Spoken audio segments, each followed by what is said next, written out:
Hello, Mike. Good evening, Mohit. Good to see you again. Lovely. You too. Yeah, thank you for being here. Welcome, ladies and gentlemen. Welcome, welcome. Welcome, Lumpala. Welcome, Billy. Welcome, Vinaya, Craig. There's going to be a bit of background noise because I think it's traffic time, so you can hear trucks in the background. Well, I'm not on the road, I'm at home right now, but you got far enough away from you. Yes. And my dog is outside, so I hope he's not barking. Hi, Prashant. So, Nice to meet you. Yeah. And Deepak is here, and Mahesh is here, Salil is here, Brian is here, and today Sunny in Bushta. Yeah. Goran is here. That's good. Yes. And Ganesh is here. You know, Ganesh is a wildlife researcher, Mike, and he lives in Sholapur. And he has worked on, I can't remember what he was saying. He has worked on a few things, and he's now looking to work with conservation companies. So that's, he's a youngster who's looking at opportunities in conservation. So that's fantastic. Yeah. Welcome, Richard. Welcome, Sean. Welcome, ladies and gentlemen. I'm going to wait for a couple of more minutes. And Mike, you got a large slideshow today. I think it's going to intrigue people. It's going to just fascinate people so much. I'll be doing that.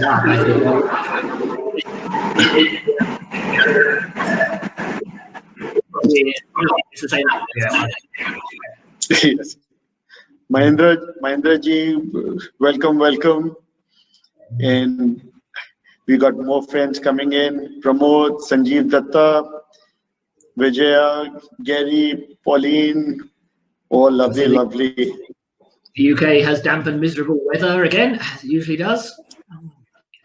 I have to apologize to people actually on this call today. I turned my fan off because it makes a little bit of a noise, so I might be a bit sweaty.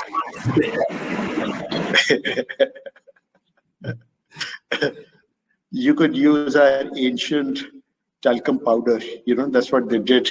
Every time they would put talcum powder on you.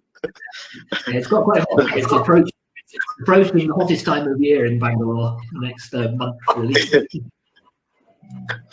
Well, at least we can transport people to Ladakh, where it'll be a lot more cooler, and you'll be able to enjoy the weather there. Fantastic. Okay, so Sanjeev, I think you need to relog because most people can hear us. Michelle, welcome. Michelle is from South Africa, and she's here, and she's sunny there. Fantastic. Sanjeev, I don't think everybody is facing this. I think you can relog and come back again. No problem with that whatsoever. I think I'll get started because you got a long way to go. Ladakh is not too close, so let me get started with your introduction straight away. Especially for those who don't know Mike, I'm going to repeat his introduction. So about Mike. Ever since his childhood in England, Mike has been fascinated with watching birds and recording and documenting bird sightings. Mike lived in Delhi in the year 2002. He was a very active member of Delhi Bird Club and contributed to the Atlas of Birds of Delhi and Haryana. After he moved to Bangalore, he soon got interested in exploring sites that weren't visited so frequently. He worked for Bird Count India to help promote Indian birding and especially high-quality data recording. He's an eBird reviewer of India. He's probably the first eBird reviewer. His interest in bird recording and migration led to a short-term assignment of running the BTO's Bird Track program. Each week, we would check the BBC weather pages to find out what the weather had been in Britain, so he could write an article discussing recent bird occurrences. So that's a short one for Mike, but I'm telling you, there's a lot more to it than this, but I don't have time. And a bit about me. I am Mohit Aggarwal. I'm blessed with 4 children, a son and a daughter, and 2 non-humans, 1 Labrador and 1 escapee African grey. I'm a follower of Shiva. Professionally, I'm an experiential ecotourism specialist with deep love for nature. I'm a founder of Asian Adventures, a 26-year-old travel company. It is the largest bird-watching tour company of India. The company is on a large mission to help Asian elephants with their corridors, free the Himalayas of plastic waste, and help small wildlife NGOs, and save the ancient Himalayan shrines. My interest is to promote ecotourism and have every tourist convert into an eco-tourist. So that was about me. And over to you, Mike, without much fuss. Great, thank you very much, Mohit. Yeah, we will get started straight away because we have a lot to get through. So, okay. So, birds, mammals, and landscapes of Ladakh. Pretty amazing place and a unique place in India. So, Ladakh actually literally means land of high passes. La is pass. And very recently, it was obviously part of the state of Jammu and Kashmir from last year. It's a year or so ago. It's now been separated, so it's a separate union territory of its own. Jammu and Kashmir is one, Ladakh is another one. But they are very different areas, landscape-wise and culturally. So Ladakh's on the Tibetan plateau, and see on the map actually, it's quite interesting when you look to see exactly where it is. It's a high-altitude, cold desert. A lot of it. It doesn't get much rain. Doesn't have a lot of vegetation except along some of the streams and wetlands, and it's a very rugged, mountainous landscape. Of course, it has some pretty famous mammals as well as birds, and we'll be talking a bit about snow leopard, which is obviously the #1 a little bit later. So if you do a trip to Ladakh, you don't necessarily see a lot of bird species. There's about 300 species in the state, which is not bad at all, but less than most other Indian states, obviously. But it's very different in that a lot of the birds are breeding summer migrants, which in most of Peninsular India, we don't get so many breeding summer birds. We get resident birds breeding, and then we have mostly winter visitors. But it's also on the boundary of the Palearctic and Oriental geographic regions, and that makes it a fantastic area for passage migration. So a lot of these birds are passage birds, and a lot of birding hasn't necessarily been done in the best times of year for passage birds. There's a lot still to be discovered about Ladakh. If you want to visit, you could visit Ladakh without any special permit, but if you want to get to all the good birding and wildlife areas, you need permits generally, which are fairly easily arranged. Of course, many of you will be aware, and you've heard about this in global news as well, that it's long been subject to dispute between India, Pakistan, and China. So the Indian, so Ladakh itself consists of the eastern region of Aksai Chin, which is actually claimed by India, but is governed by China. And so some of these areas are close to the borders. It's not possible for foreigners to go, but it is possible for Indians to go to some of them. So just to have a look at the map, obviously we're looking at northern India here. You can see the vast Tibetan plateau. You probably can't read a lot from this map very easily, but it's quite interesting, I think, just to see where Ladakh is and to see the white areas of the mountains.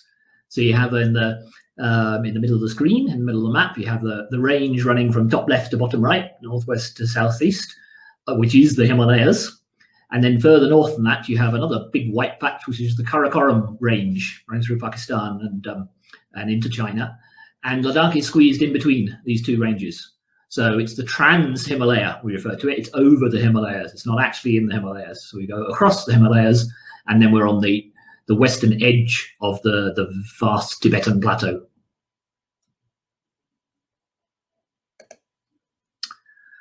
So when to visit Ladakh? Well, June to August is nice weather. It's great for breeding birds, but as I said, a lot of it is migration as well. So for birding, you can go March, April, May even, and then stay September, October. It gets more difficult to travel some of these areas because of the weather. You can fly in from Delhi, which is the easiest way of getting there, but you do have to be careful with altitude sickness. So acute AMS, acute mountain sickness, altitude, is a serious problem. So when you fly into Leh, you fly into about 3,500 meters. So despite the fact you arrive and you're excited about all these birds and mammals to go and see, your first day or two in Leh is pretty much doing nothing. So you really have to get used to the low oxygen levels. And even if you're very physically fit, it can still hit you quite badly. So I had a friend of mine from Bangalore who actually had to come back after a few days because he couldn't get used to the altitude. So it's something to take very seriously. there are ways to help avoid it. I mentioned Diamox, which is a tablet you can take, which helps you get used to it, but you have to take proper rest. And the last point is enough sleep, good food, and no exertion. But of course, we're birding, so we don't get enough sleep. We have the good food, but we have plenty of exertion. But we get used to it. So a little bit about Ladakh itself. Ladakh was a Tibetan kingdom originally.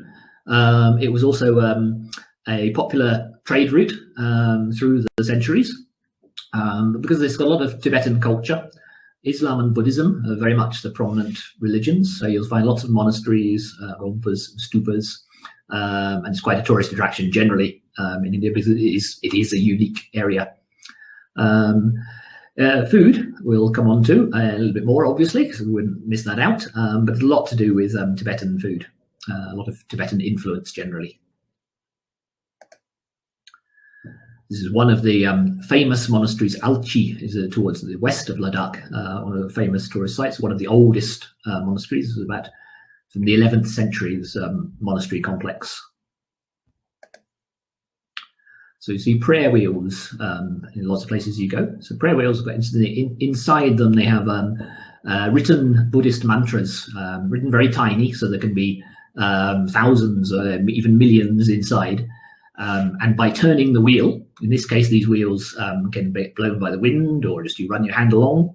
But it's supposed to be the equivalent of saying all those mantras out loud. So when you turn the wheel, you're saying millions of mantras and accumulating lots of good karma for that. And you get ones that people can operate by hand as well. Again, the same idea, spinning it round is like saying all these millions of mantras yourself. Prayer flags, of course, they hang everywhere. See that? A similar idea in that they have mantras written on the prayer flags, which are then supposed to be carried by the wind so that they sort of bless or spread positive energy through the surroundings. And the colours also mean something. They're the 5 different colours are the elements. So sky, air, water, sky, air, fire, water, and earth. And they're always in the same order.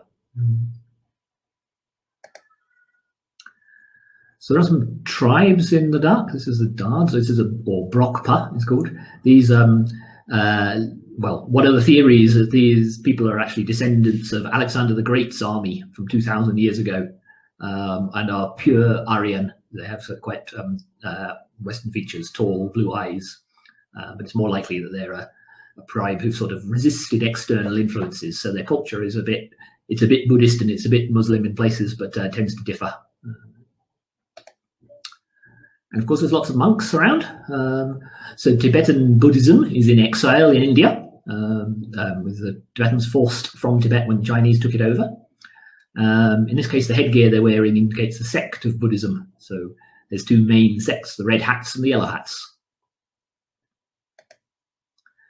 And you'll see lots of children around in some of these monasteries. So I think this is still done quite a lot in Ladakh today, but many Tibetan families in India would send 1 child to a monastery to learn about their culture and their language.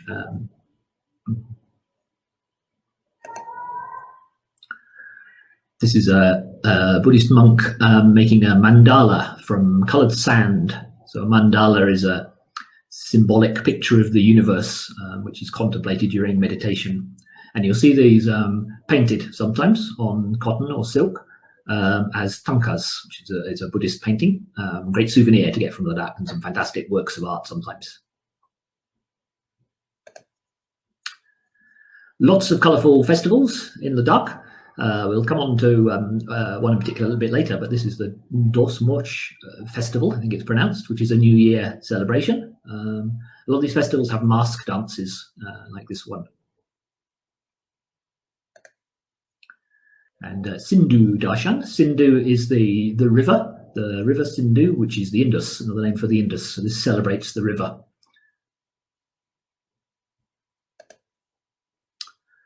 And Jabro is a form of dance and music with this traditional lute they play. This is from nomadic people from eastern Ladakh. So food in Ladakh. Again, very different to what not typical for Indian food, certainly what you're expecting. Clearly, because of the climate, there's a very short growing season. So vegetables such as like potatoes, beans, carrot, things like that, grains such as barley, only have a short season. So they're grown in the summer. There's more meat eaten, like yak meat, mutton, chicken, in winter more. And a lot of the food has Tibetan influences. This is kumbia, which is the traditional bread of Ladakh, and is very much a staple food. It's a thick, like a thick roti or thick chapati. And I often have it for breakfast with apricot jam. And there's some apricot jam. So apricot is the most popular fruit grown in Ladakh. So that would be a great breakfast to get you going. Some of the other foods. This is timo, which is like a Tibetan bread bun, served with vegetables in this case, I think, but sometimes with meat or dal. Chutagi literally means water bread, and again, it's a sort of bread dough that's cooked in a thick soup with vegetables. Quite famous is tukpa, which is a Tibetan soup with noodles, a noodle soup like wheat or barley noodles, with veg, sometimes with meat. And in Ladakh, I think as a home food, it's quite simple. So it's usually just thickened with flour, and sometimes cheese is added into it. Another very familiar one will be momos. Extremely popular throughout India. All Indians love momos. So they're steamed dumplings, like Chinese dim sum, with minced meat or sometimes vegetable fillings. These ones are fried, steamed or fried. And then one of the Ladakhi dishes is this thing called mokduk, which is basically the last two things I've shown you put together. It's a bowl of soup with momos added in, and a few vegetables. And so it's a combining two things. Probably when you can't decide what to have, you have both of them in there. So a bit like in Britain, where we'll do curry and chips, for example. This is the Ladakhi equivalent. Curry and chips, by the way, for my Indian friends, chips meaning French fries. There's also quite a lot of cheese, so made from yak milk. So this is yak cheese, called churpi. Sometimes it's very hard, and you can suck it for a long time.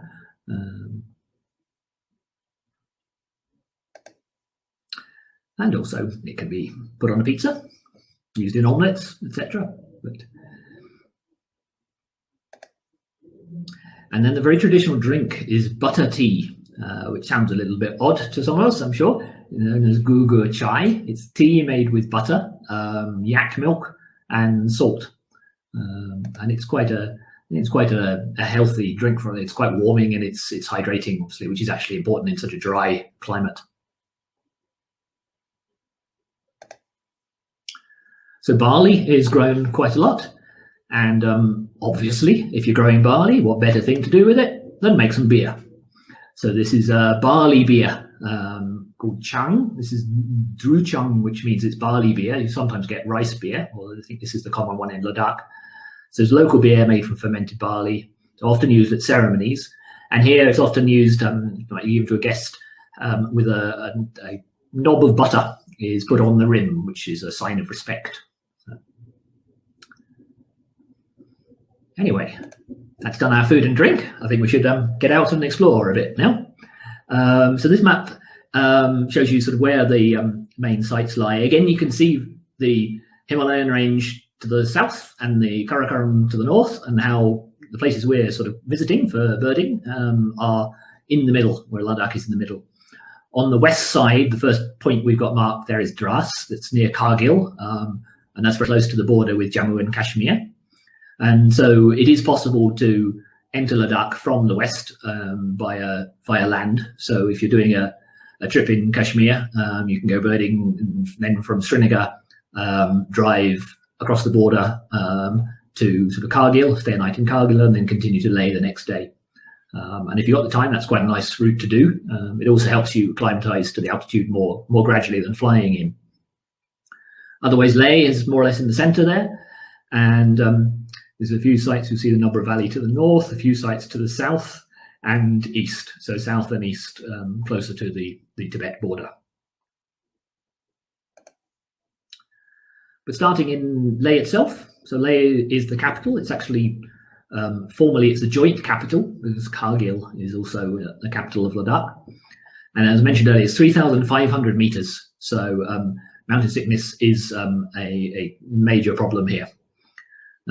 So your first day in Ladakh is spent not doing very much. There's a few sights to see, but you have to take it easy. So this is what you see first of all. This is actually Leh Airport. You see this stark landscape that you have here. And as you drive in towards Leh itself from the airport, this is very typical of the landscape around. And on your first day or two, maybe you can do about as much as stroll around the market, eat some of that lovely food that I've just been showing, but not too much else. And then out and about Leh, there's a few good sights, which is also good to get started to see some of the common birds around. So this is Leh Palace, which is just outside Leh. This is 17th century monastery. The Shanti Stupa, which is fairly new. That's a Japanese Buddhist project to celebrate 2,500 years of Buddhism. So it's supposed to promote world peace and prosperity. Now, one of the fun tourist sites to do in Ladakh is the Magnetic Hill. So this is very famous. This the Magnetic Hill, if you stop your car on a stationary vehicle, then we'll keep your handbrake off, leave it out of gear, and it'll roll uphill. Pretty amazing phenomenon. So locals apparently believe that it leads to heaven. And the theory is that it's magnetic, the hill. That's what causes cars to roll uphill instead of downhill. Of course, it isn't that at all. It's very mundane, but it's actually an optical illusion from the lay of the land, which makes it look like the road is going uphill when it's actually going downhill.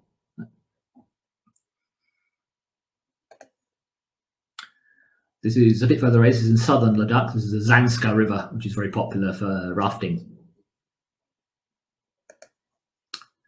And then out and about in Ladakh, in your first couple of days, you can get out to Sheh Monastery, which is one of the famous monasteries. It was the summer capital of Ladakh.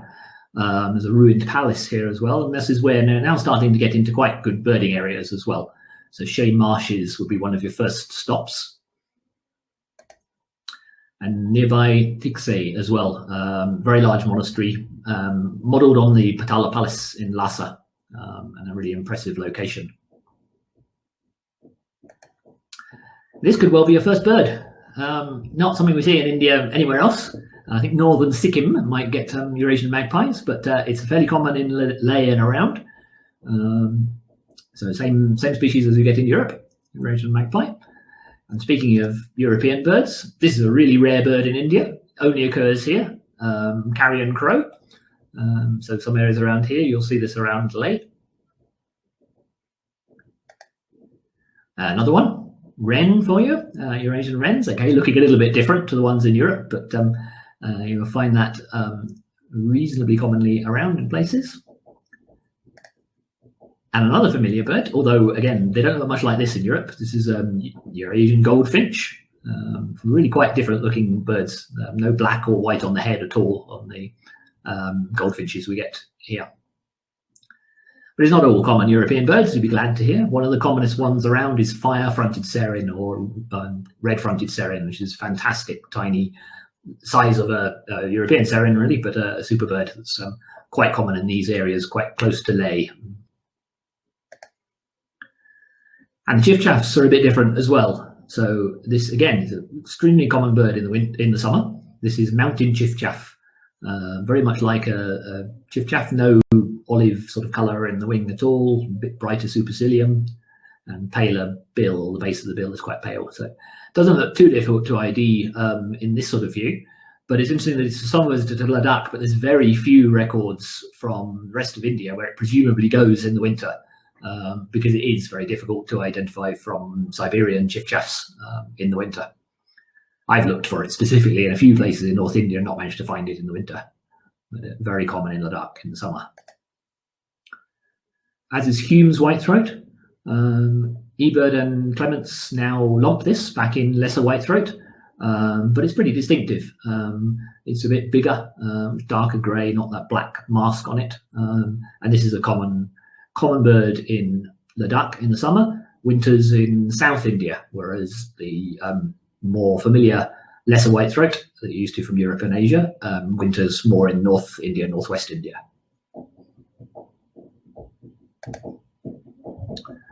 Chukar is also found in some of these rocky areas and farm areas around here.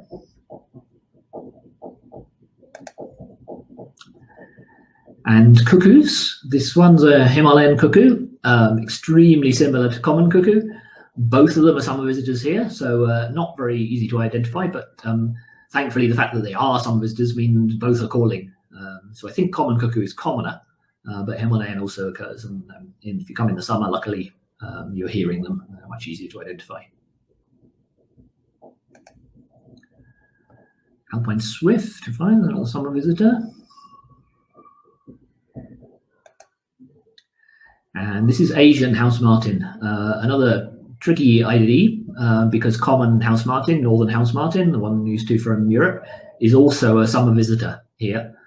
So they both breed. So Asian's pretty tough. It's not so much of a forked tail, almost square in this view, and a little bit darker, duller underneath, which you can't see from this angle.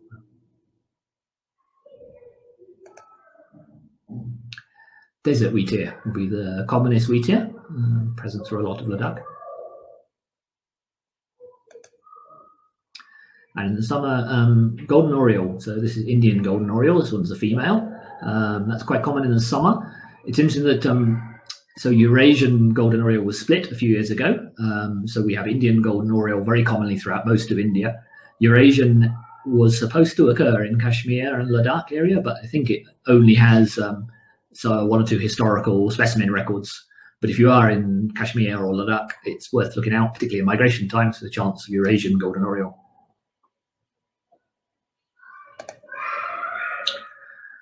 This one is really nice and common as well. Citrine wagtail, very common breeder. So shea marshes and places like that will have citrine wagtails, lots of the small marshes around. And this is the black-backed subspecies, calcarata, which is a stunning one. So citriola, which is the other subspecies, winters in India, but this one breeds here.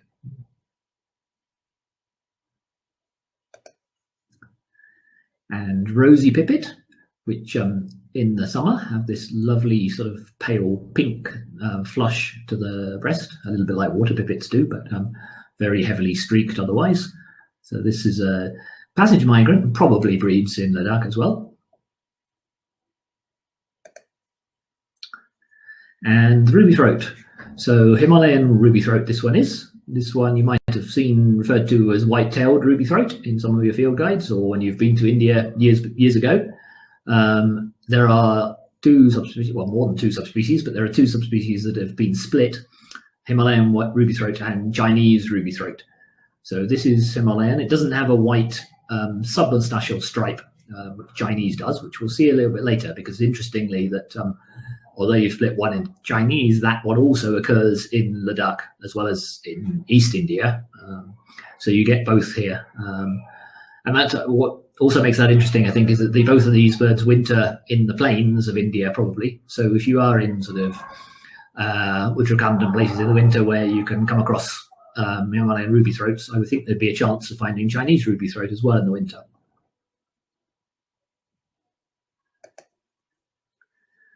He's a rare winter visitor, red-throated thrush. So not so many people come birding in Ladakh in the winter. Obviously, the weather makes it difficult, but you can fly into Leh, and I'm sure it has some brilliant winter birding. But birds are a bit difficult to find. Many birds have left, but you are going to find a few good rare winter visitors, I'm sure. Black-throated thrush is quite common. Red-throated is rare. And this is one of the rarer rosefinches, Blythe's rosefinch, which is probably just a summer visitor, and not very easy one.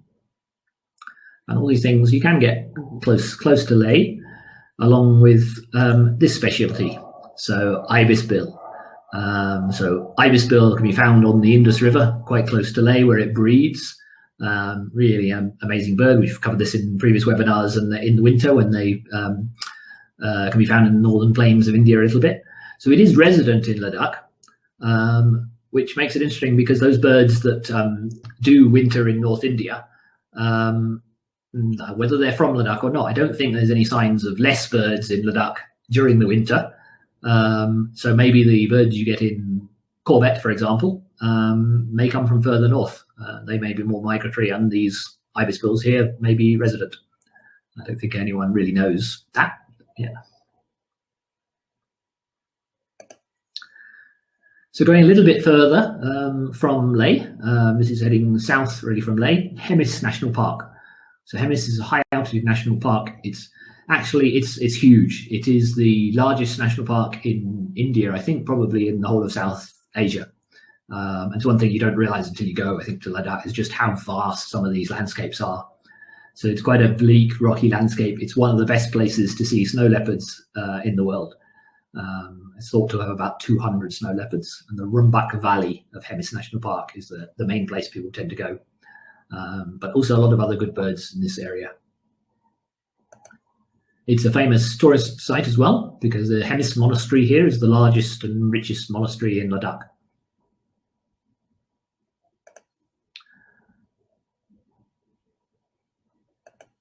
And Hemis has a very famous festival at this monastery, which is, I think, it's celebrating the birth of the Buddhist teacher who brought Buddhism to India and to the Himalayas. Every 12 years, it's particularly auspicious. It's the Tibetan Year of the Monkey, and they unfurl the world's largest tanka. So one of the Tibetan paintings gets shown once every 12 years. The park itself is this fantastic barren landscape, much of this. And here's the Rumbak Valley. So look out for snow leopards. So camping or using homestays here is one of the best ways to see snow leopard. But as you can imagine, it involves a lot of scanning distant hillsides for something that is probably very small, because you're covering a vast distance you're looking at. So not easy, but in recent years they've become quite reliable. Golden eagle is probably a little bit easier. This was a fantastic immature juvenile golden eagle. Can be seen over quite a lot of Ladakh. And Himalayan buzzard. Rather confusing plumage of buzzards. You can find upland buzzard in places. Flocks of snow pigeons you'll find in many of these areas. Really smart white underparts with a black head. And solitary snipe you can find here. You can also find this around the marshes in Leh sometimes. It's except it's an interesting one because it's occurring here at high altitudes on some of these streams and marshes, but it's a winter visitor only. So it's not something most of you will see in Ladakh. More people have seen this in Arunachal, in the Sela Pass area, where it's a similar thing. It winters at very high altitude. Never been found breeding in India. Dippers, another nice familiar European bird for many of you, the white-throated dipper you have here. That's the more common one in Ladakh. It's more of a high-altitude bird in India, unlike brown dipper, which is a little bit lower. It does occur here. But what you can find sometimes is this one, which looks a bit like a brown dipper, but it actually isn't. There's a morph, Sordidus morph of white-throated dipper, which is all brown. And that one is not too uncommon in Ladakh. But here's a starbird for Hemis National Park, Himalayan snowcock. It's a difficult bird. It's another one where your scanning of rocky hillsides might pick up a snowcock instead of a snow leopard. They have this habit of flying downhill in the early morning to drink and then work their way back up on foot, which is what also some of the other pheasants do. So Himalayan mournal does that in places as well. Quite a common bird in many areas is horned lark.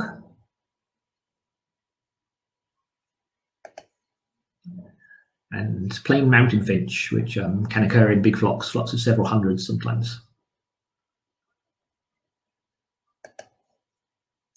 So one of the other nice rose finches that you've got, this is streaked rose finch. So great rose finch, which was considered one species, now generally recognized as two. So you have streaked rose finch and great, sometimes called spotted rose finch. They're pretty similar, and I think the distributions are probably very confused with people not sure which one they're looking at or not sure that they've been split.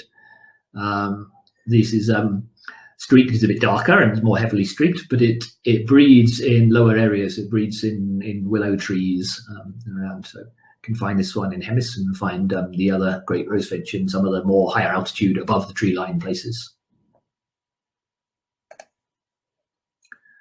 Rock bunting, a fairly familiar bird in much of the Himalayas. And this is one of the most common mammals, or one of the most common larger mammals, Baral, or blue sheep. It's the commonest of the sheep. There's 3 mountain sheep you can find in Ladakh, and this really is probably the favoured prey of snow leopards. Another one to look out for is Uriel, Ladakh Uriel. This is an endemic subspecies. It's actually a subspecies of mouflon, which goes throughout Europe as well.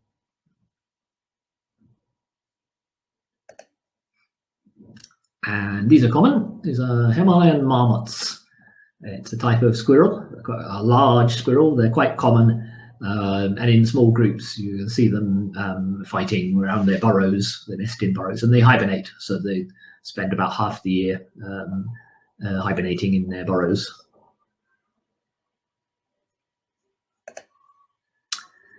And another common small mammal is the pika.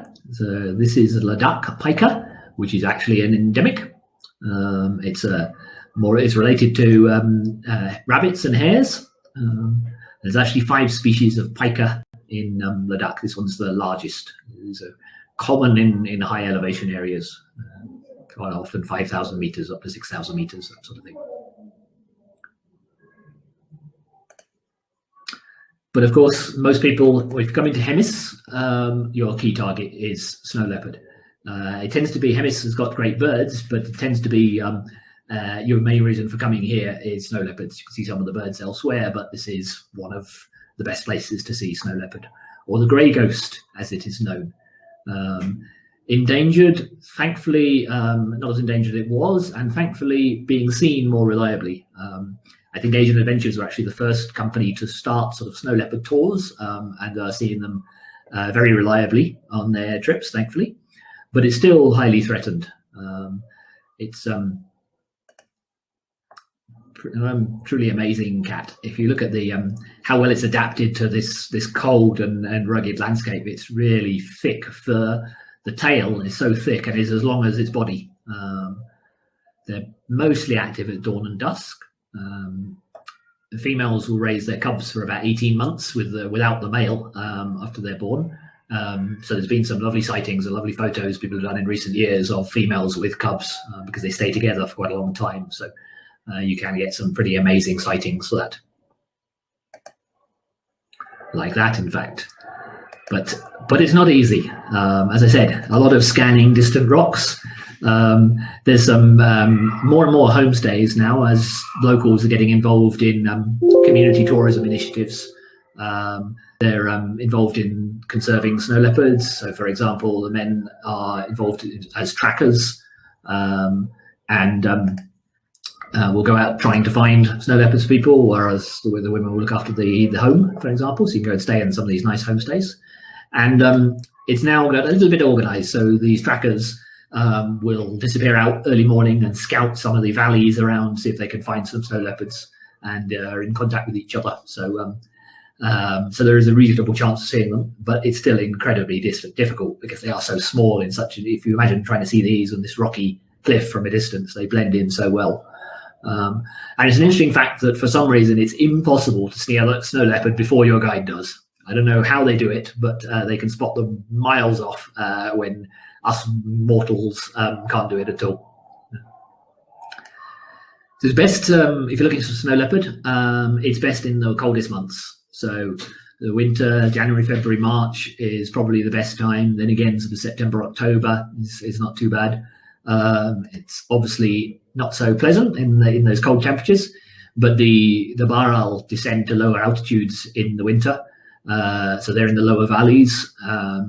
Also, there's livestock in the lower valleys, so the snow leopards tend to come lower and they're easier to see then. But what that does mean is that snow leopards have come into conflict with humans very regularly. Taking livestock has been a major problem, but thankfully there's been a lot of conservation efforts through the Snow Leopard Trust, NCF, Nature Conservation Foundation, and an Indian NGO do a lot of work in here, and so a lot of community conservation efforts, including, for example, insurance schemes where livestock are insured, and if people lose an animal to a snow leopard, they get paid some money for that. So there is a complete elimination of persecution of snow leopards amongst the community now. So another area not too far from Hemis, on the other side of the Indus River, is the village of Ule, and this has become quite popular in recent years as another very good area for snow leopards.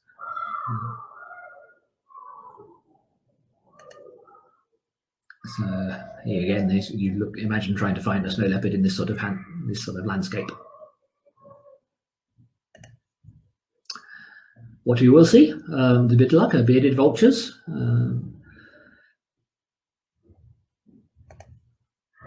And red-billed chough in quite a few of these areas. Red-billed chough and yellow-billed chough both occur in Ladakh.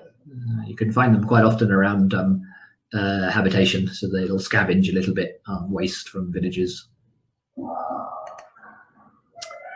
And Mongolian finch, also sometimes called Mongolian trumpeter finch, is a resident here, a bit like a trumpeter finch. Not quite such a bright bill on here. It's interesting actually that in these desert areas, although the climate is so different to true desert, or if you think of the desert in western Rajasthan, for example, quite a lot of the birds and animals are similar. So you have trumpeter finches in the Thar Desert in Rajasthan. You have some of the, you have gazelles, and you have quite a lot of similar ground-dwelling birds, sand grouse, for example. So another area, this I showed on the map earlier, this is the most western that we tend to go to for birds and wildlife in Ladakh. This is Dras. Now, its main reason for going there for wildlife lovers is because it's a great place to find Himalayan black bear. It does have a claim to fame itself, which is that it is actually the coldest place in India. So in the winter, its averages lows of about -20 degrees. But if you were there in January 1995, it recorded -60 degrees Celsius. So it's also quite a lot visited by tourists. It was the scene of the war in 1988-99 with Pakistan, when the Pakistan army crossed over the line of control and occupied parts of the route between Srinagar and Leh. India retook it a few months later, and there's a war memorial in Dras to commemorate the many hundreds or low thousands of soldiers that were killed in this war. And 26th of July in India is actually recognized as Kargil Victory Day. So this is the sort of habitat, nice, partly agricultural, lower meadows, which the brown bears like. There they are. So this is a subspecies of brown bear, the Himalayan brown bear. It's endangered, this particular subspecies. They hibernate, but interestingly, in recent years, people have been seeing them all year round. Certainly sightings in December, quite often when they should be hibernating for 6 months of the year. So I think the reasons for that are unknown, but it's thought that climate change could be a major factor, and it's quite concerning if bears are not able to hibernate. They're omnivorous, and again, a bit like the snow leopards, there's been a lot of conflict with villagers. So in this part of Ladakh, more livestock are lost to brown bears than they are to snow leopards, and they'll also raid farms and orchards. So they have been persecuted. There is also still poaching that happens in cases for bile, the digestive fluid that is used in Chinese medicines a bit. So unfortunately, it's still a highly threatened species. Not quite so much diversity of birds in this area of Ladakh, as the areas we'll head to a bit further east. But tickled thrush is a scarce bird who presumably breeds, although it's not been found breeding yet.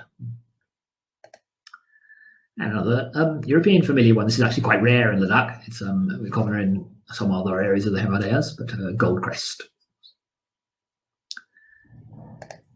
And if you really fancy a challenge, and I'm quite keen on trying this sometime, this is long-billed bush warbler.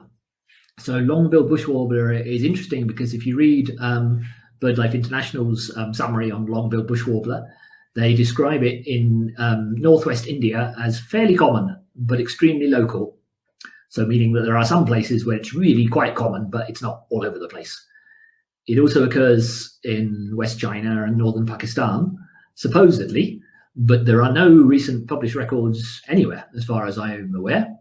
So in India, there was a specimen from here. This is south of Kargil, a place called the Suru Valley, from 1933. And since then, there's only been 1 or 2 possible site records seen.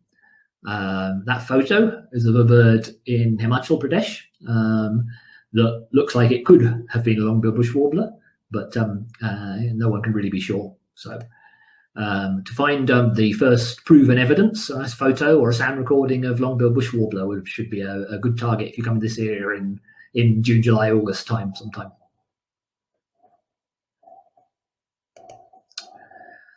That's out to the west. We now head east. We go over the Kadung La. It's a mountain pass in Leh. You'll find it often referred to as the highest motorable road in the world, which is not. In fact, it's not even in the top 10. It's interesting because that sign proclaims that, as many do, but it's not that high. I think that's equivalent to 5,600 meters. They say there. It's about 5,300 and something, but it's a fantastic landscape. The highest pass, actually, highest motorable pass, is in Ladakh, and it opened quite recently. A place called Umling La near Hanley, which is I think, I don't know, about 5,800 meters, I think. But this is the sort of landscape. You drive along a road like that carefully, and this is through at sort of 5,000 meters plus to go over this pass. You'll see yak in various places. Either yak or zomo, I think it's called, is a hybrid between domestic cattle and yak. Hill pigeon, very like rock pigeon. You can't see the tail on this. The tail is white with a black tip. Alpine accenters are up at these high altitude areas. You can see those as you go over the pass. And the really nice robin accenter, which is quite common in some of these grassy areas in Ladakh. Another bird that's quite widespread is white-winged redstart. This is Guldenstadt's redstart, which is a large redstart. And I don't know, this could be the highest cafeteria in the world, even if the pass isn't the biggest. I don't know if the other passes have cafes on, but you can still stop here. So Kadung La is one of the entrances to the Nubra Valley. So this is heading north a little bit, known as the Valley of Flowers.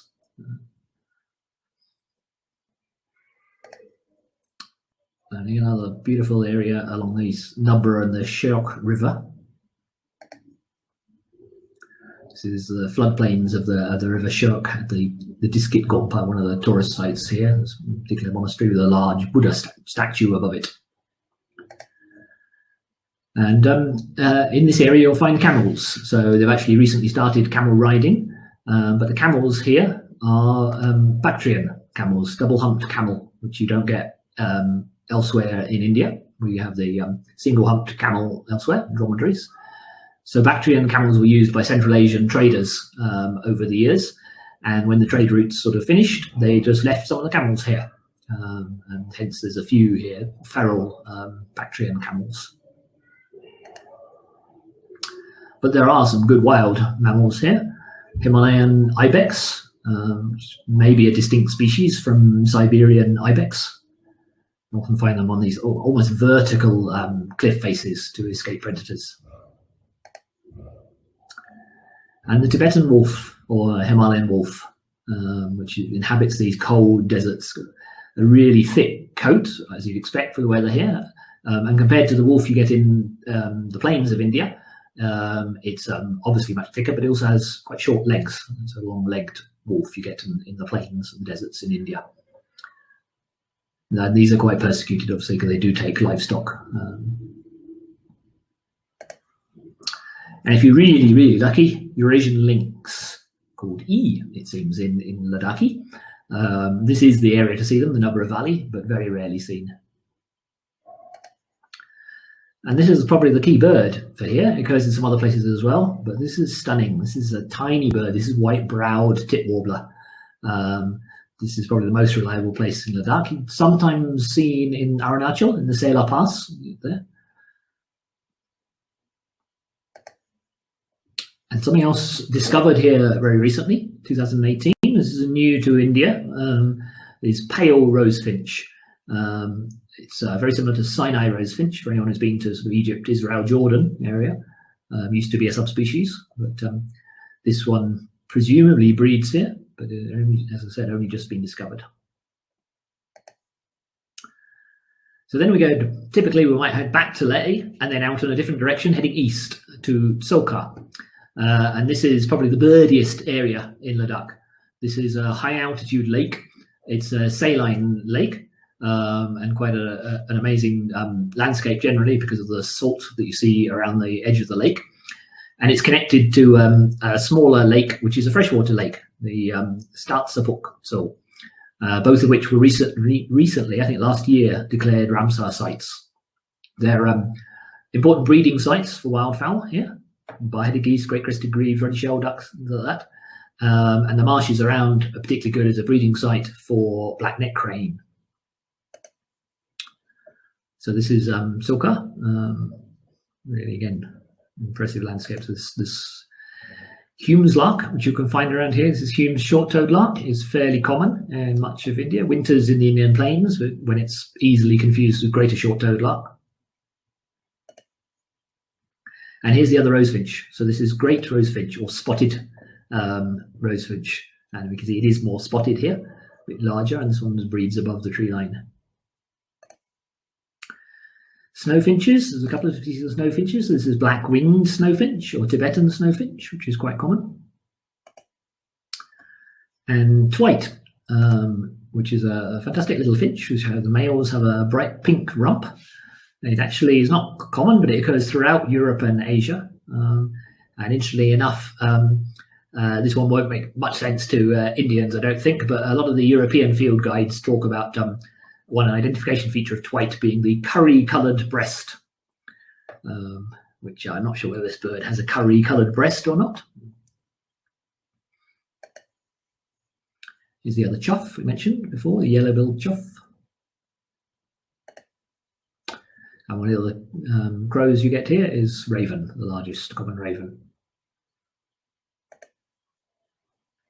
Mentioned ruddy shell ducks, one of the waterfowl that breed here. And lesser sand plovers breed as well.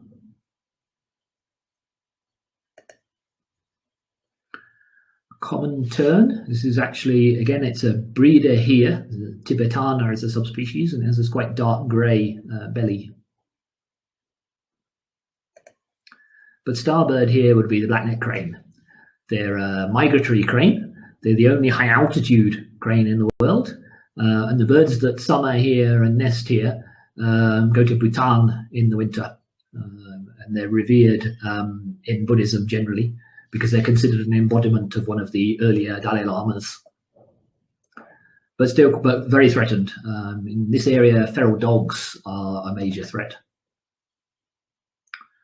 Is the upland buzzard, I mentioned before, big heavy buzzard you can find in some of these areas around Soka. And Seika falcon, not very easy to see. This is Milvipes is the subspecies that breeds here, and it's a bit of a darker crown than Seikas typically you think of, the other subspecies, which winters very rarely in northwest India. It tends to be much whiter headed. Little owls are real rocky desert birds, unlike how they behave in most of Europe.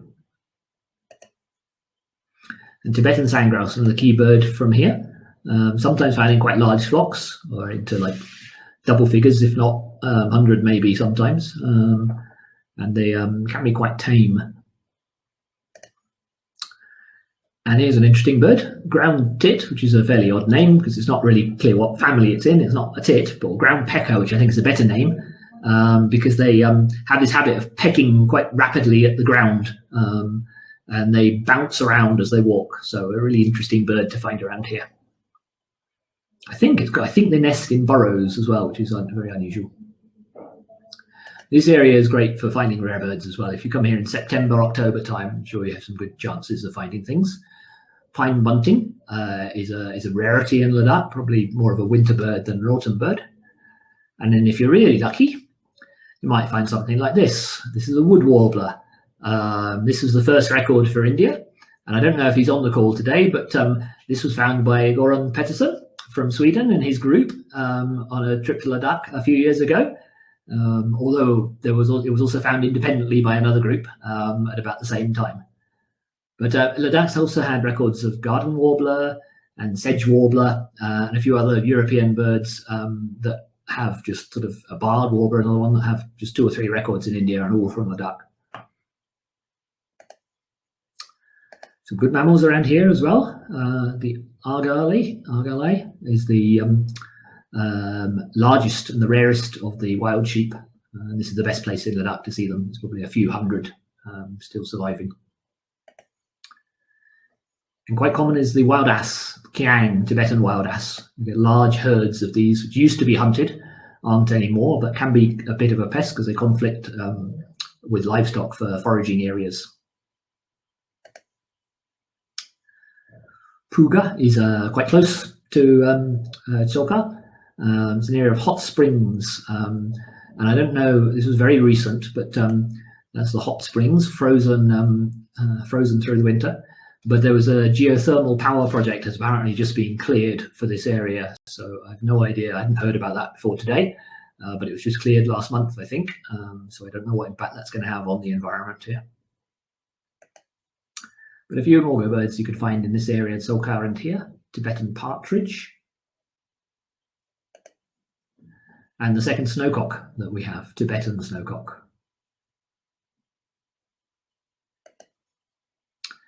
Eurasian eagle owl, which is the only place this occurs in India.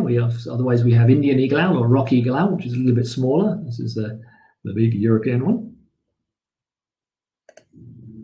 And the other ruby throat. This is Chinese ruby throat, which has the white moustachial stripe. So they breed in this part of Ladakh.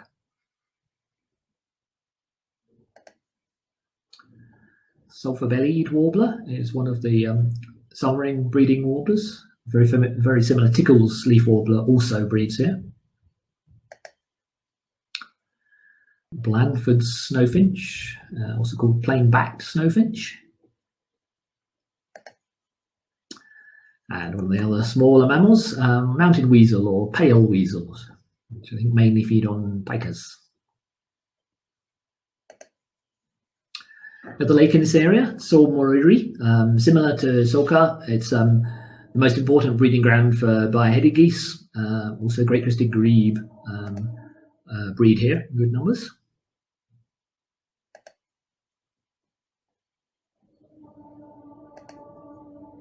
There's a young great crested grebe. Brandt's mountain finch, this one is, or black-headed mountain finch. And there's a brown accenter, which you'll find in a few places. This is resident in Ladakh. Black-throated accenter is extremely rare in Ladakh, although is the one that winters throughout a lot of the Himalayas. Pied wheater, rare bird in India, but breeds in this part.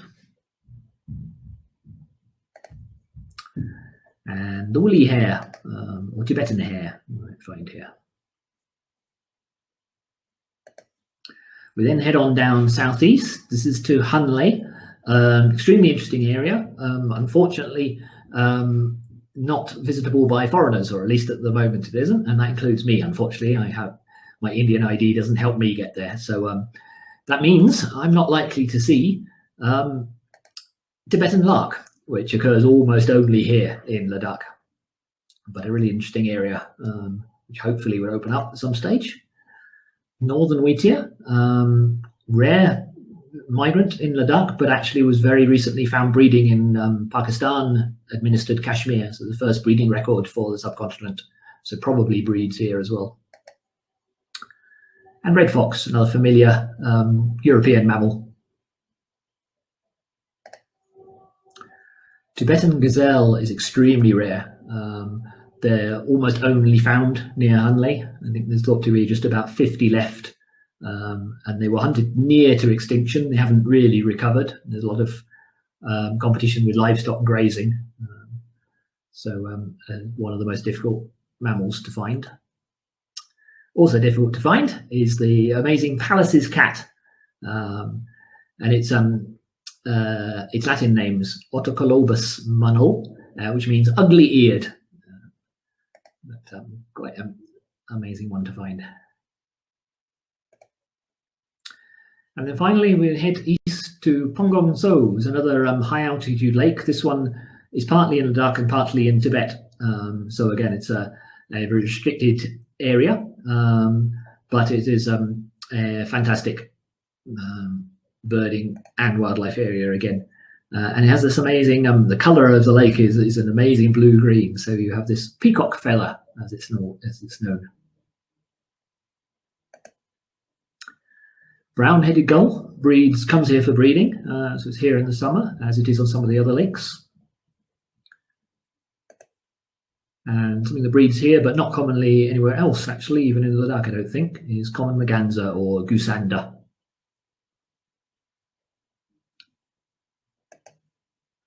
This must be a fantastic place for passage migrants and a few rarities, Indian rarities anyway. This is a rufous-tailed rock thrush, seen here in September, 1 year. And then we have this amazing creature.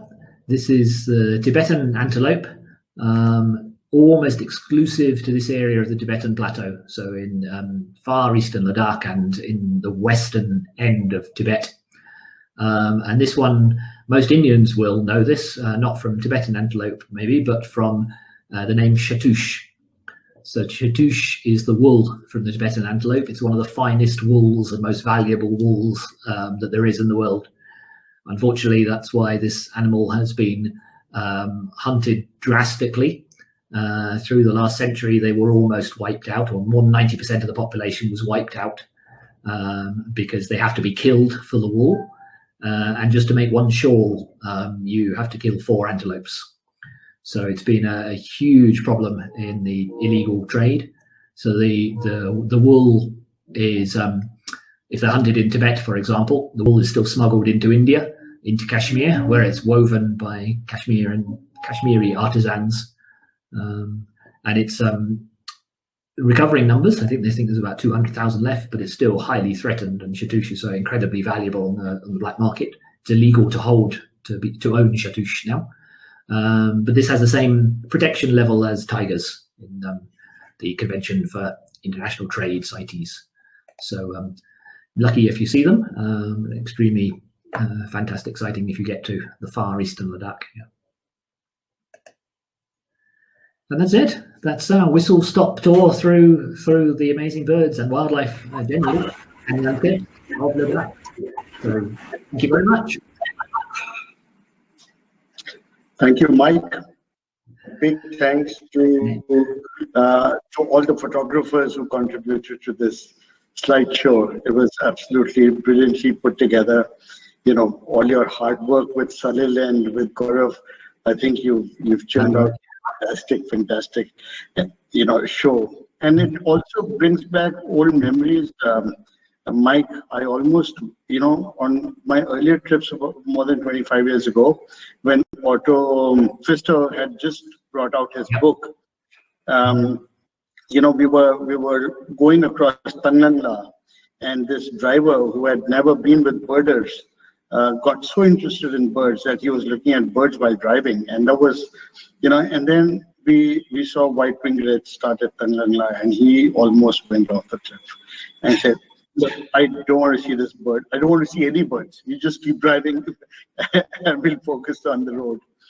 Another instance, this was not in Ladakh, but it was right next to it at Kunzumla when we saw the lynx, and it was a foggy morning, and we were climbing up, and it was a convoy of vehicles, and suddenly I saw something that was appearing out of the fog, and the moment I noticed, the car had bolted. So that was my one glimpse of lynx in those hills. Yeah, so fantastic. Friends, if you've got questions to ask, please put them in chat and Mike will happily reply to you. And thank you for being here. For those who want to leave now, but those who want to ask questions and chit chat, go right ahead. Nice to hear some updated information. Choldan Gasher from Ladakh saying that they saw brown bears in Dras a few days back. Yeah, so people in Dras and Kargil and other places have been, photographing brown bears, and there have been some really good sightings. And snow leopard is far more easy to see now. And Mike, wood warbler, that was noticed. I think it was Guran's group, and there was another one was So that's a rarity, right? It's just it's a migrant. But not for him and his group, because I think actually it's quite a common bird in Sweden. So I'm sure they might have preferred to find something rare from further east rather than from back home. But it was a pretty amazing sighting. Certainly, migration time would be fantastic there. I remember quite a lot of interesting records from India came from an expedition in the 1970s from Southampton University in England, and they came and spent 4 months ringing birds in Ladakh, which no one's really done since, I think, unfortunately. But it will be a brilliant place to explore and find that long-billed bush warbler. Fantastic. So, Mike, do you think that there's now time to update Otto's book? Otto brought it out like 25 years ago, or maybe, almost that long ago. It would be very interesting to actually, because I think these days as well, I mean, Otto Fitzner, people didn't know, a German guy who spent quite a long time in Ladakh in the late 80s and 90s, early 90s. So he produced Birds and Mammals of Ladakh, which is a fantastic book detailing status of these birds, just from his own records. He's a great photographer. He's got some super pictures. But of course now, because we now have available for people, it's so much easier to get details of status of birds. The things he was doing probably from his own writing, he did a lot more questions than anybody I've had now. I've talked about things where you don't know whether this breeds or not. But if you can collate that information now, you could update it really well, I'm sure. There's an interesting question actually. That some pelagic birds have been sighted in Ladakh. And it's true actually, because there are some pelagic birds which migrate over land and they don't take sea routes all the time and do occasionally. So I know, he says which ones, I know, for example, Skewer or Yoga. I think that's been seen in Ladakh. And that happens to be, although they migrate over land at night. And one bird that's only ever been collected is Arctic tern, which is the famous long migrant in the whole world. Tern. So strange things can happen. So absolutely wonderful. I think, Mike, I'd like people to let us know if they want to go to Sikkim with us on the April 1st. We're going to skip next Thursday, but we're going to come back the following Thursday. And we've been toying around with the idea of bringing Bhutan or Sikkim or Nepal to you, or maybe Central India. I think Central India is something which is on the cards now. Nagaland was another one we mentioned. That was another possibility. So what do we do? Nagaland, Sikkim, Central India. Yeah. So may as well enjoy birding while it lasts here, and then finally we'll get to go to the field. So it says, Jigen is asking a question. Yeah, I see that. Are the valleys motorable for birding, or we need to trek? It's a good question, actually. I mean, because of the vast distances, we do tend to drive quite a lot, and looking up birds on the car is quite a bit. But it's a bit of both, ideally. You want to get out in some of these valleys to trek with some of the small birds. So if you're looking for snow leopards, you have a base in the valleys in Rumba Valley, for example, and go out on short treks each day. Places. Bit of a both. There's quite a lot of driving. They don't necessarily cover enormous distances because the roads aren't so great that you can do a lot, but a combination. It's not so much hard trekking, it's more getting used to the altitude, so you can't overdo it because of the altitude. Excellent. So friends, I'm going to be back tomorrow and day after, and then also there's a friend of mine from Sukau, from Kinabatangan, who's going to be talking about orangutans in a few days. So go ahead and click on this link if you want to register for any of the webinars that I'll be bringing to you. And then Mike and I will be back on April 1st.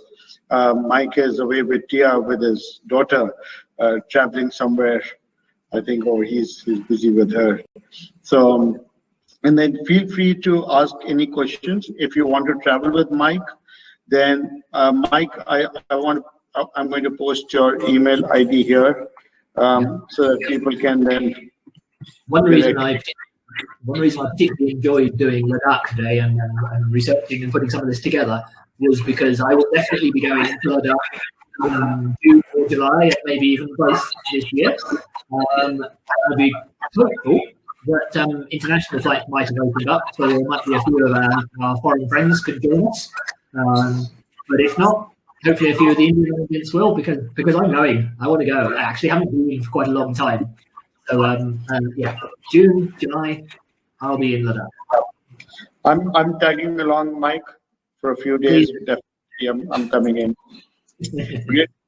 So great, friends. I think it's dinner time and it's beer time for Mike, and it's my meditation time. So we will hang up and we will get going, and we'll see you soon. And yeah. So stay tuned, and then register for any of the webinars that you might want to attend. Thank you very much. Thank you, Mike. Lovely. Bye bye, everybody. Bye bye.